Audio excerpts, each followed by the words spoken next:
I think it's important to reflect on your values, both personal and professional, and to try to find professional opportunities that are congruent with your personal values. And just because you like doing something doesn't mean you want to make it your professional work or your livelihood. I think there's differences between how I like to spend my time, what I do as a hobby versus 40 plus hours a week.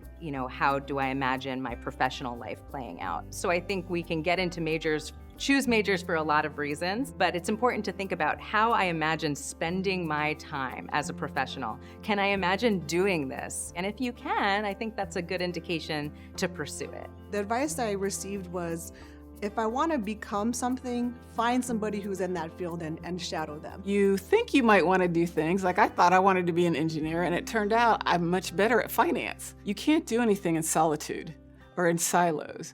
You really have to understand the expanse of experiences that you could have. And the only way to know that is to talk to people who've had those experiences. And so I always tell people, go talk to somebody. If you think you want to be a lawyer, go talk to a lawyer. If you think you want to be an engineer, go talk to an engineer. One thing that I personally did is I sat in on classes of things that I was interested in. So I emailed professors and I explained what I was looking for.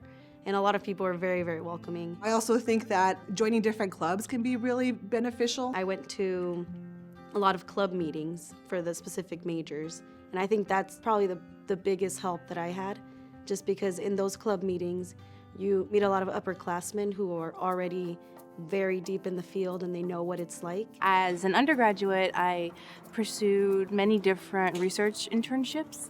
And it was my participation in those internships that really helped me develop my passion for research and inspired me to pursue my PhD. There were times in my kind of career path of doing a lot of different things, moving around a lot, that I felt like, I wish I would have just jumped into something and then would have had a job for 7 years now and be that far along in my career. But I think that I've gained so many different perspectives. I had so many different opportunities, met different people, got to live abroad and work abroad. So I think at whatever point it happens, like being open to that exploration is good and not panicking about trying lots of different things. For students who are kind of trying to determine where their best place may be, I would encourage them to pursue internship opportunities or even work opportunities to really get a feel for if that path that you're currently on is of interest to you and something that you really think you would want to consider moving towards on a long-term basis. But I think above all, for students coming into the university and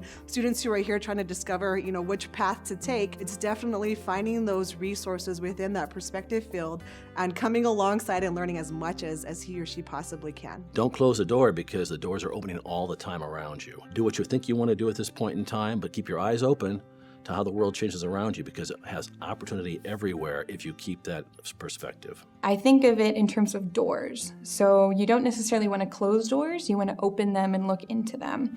So my advice for people is to not walk past doors, even if it's a boring looking door, even if it scares the heck out of you, you need to open it up and actually look inside and see what it is before you make a judgment about it.